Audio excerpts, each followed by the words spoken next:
Well, welcome again to the National Corvette Museum and episode 3 in our series of updates for the South Winds Corvette Club. To begin, I would like to start by congratulating Phil on winning the Doug Feehan autograph. That was a special day, and it's cool to be able to connect with you guys in that way. Doug actually asked how you guys felt about the video. I told him you guys got a laugh out of it, and so I'd be expecting to see some more updates from him in the future. Now this month, you'll be surprised to see that I'm not standing by a race car. This month, I'd like to talk about the year 1983. Now 1983 was a significant year in Corvette history for two reasons. One, of course, as Dale has informed me, it was the year that the South Winds Corvette Club was founded. The other thing that makes it significant, it's the only year that they didn't make a production model Corvette.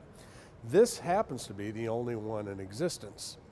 How that came to be is kind of a funny story, though. When I first got here, there were lots of rumors running around about how this car was saved. Why, out of the 43 that they made, did they stop production? Why did they only crush them all but one? And I'd heard all kinds of stories, so I started digging into it. I began to interview everybody that I could who knew anything about this car. And the end result of that investigative journalism is a video that Dale will connect you with, where I actually interview the people on camera, and you can hear the story unfold itself. But the quick version of this story is that when this car was being made, it was a radical departure from the C3 Corvette. And there was so much new technology here that they just couldn't get everything ironed out in time for a full production year. I heard from Gib Hufstetter, who was an engineer that worked with Zora Duntov, that when this car came out, there were still 1,000 issues the car had before it could enter into validation. So rather than have to revalidate in 1984 a whole new car, they just said, let's forget it, let's skip it. And you know the marketing people must have went nuts because 1983, it was the 30th anniversary of Corvette. How could they miss the 30th anniversary? But they really didn't have any choice. Now, how this car was saved is sort of funny, though. Out of the 43 they made to send to the Milford Proving Grounds to be tested and pushed to the limits, in the end, when they realized that they were going to have to just scrap the model year, they sent all the cars back to Bowling Green to get destroyed. They sent a mobile car crusher out to do it, and the guy who was in charge of getting these cars crushed got all of them done except for this last one. Now, you'd like to think that he saved this car, maybe because he knew it would be valuable someday or that it would be historically significant, but that's not the case. What had happened was he had bought himself a brand new pair of cowboy boots, and the day that all these cars were getting crushed, it had begun to rain.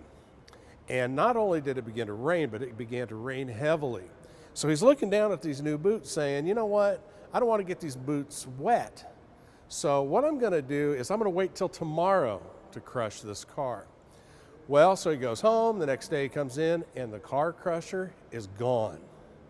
So now he's like, well, what am I going to do? So he hid the car behind a power building and decided I'll just get to it later. And later never came. Later, plant manager Paul Chenet saw this car in the back of the power plant, and he being a car guy, realized that this was a significant car and it was the only 1983 in existence. And it's because of him realizing this, bringing it back into the plant, restoring it, repainting it, and taking care of it, that we have it today. For this month's prize, we got something pretty cool that I want to share with you. But before I get to what it is, let me share with you about how cool it is. Every year what we do is something called the Le Mans Area Viewing Party, and we get together for 24 hours. We open up the museum and we show the entire 24 hours of Le Mans on our theater screen in our Chevrolet Theater. In addition to that, we've got a huge monitor, jumbo monitor, that has live timing and scoring. And then throughout the race, we Skype the race team. I mean, have you ever watched a race wishing you could call into the pit box and talk to a driver? Well, we actually do that. We talk to the drivers, we talk to Doug, we talk to different people who are involved in the Corvette racing program throughout the evening. And it's really cool because we get to have a Q&A with them, and and get live updates that you wouldn't get on TV. Now this year, Chevrolet Marketing decided they wanted to do something special to help motivate and inspire the Corvette race team at Le Mans. So they had a special blend of coffee developed and had 300 bags of this coffee made. Some of it was sent to Le Mans, some of it was sent to GM headquarters, and you guessed it, some of it was sent to the museum. Now, so throughout the whole course of that 24 hours, while they were racing and drinking coffee, we were watching and drinking the exact same blend of coffee they were drinking. So for today's prize, I got a hold of one of those bags of coffee and I sent it to Dale. I'll let him figure out how to give that away. But it's pretty rare. There was only 300 made. They're not planning on making any more. I would like to ask that whoever wins this, refrain from putting it on eBay, even though you might get a lot of money for it.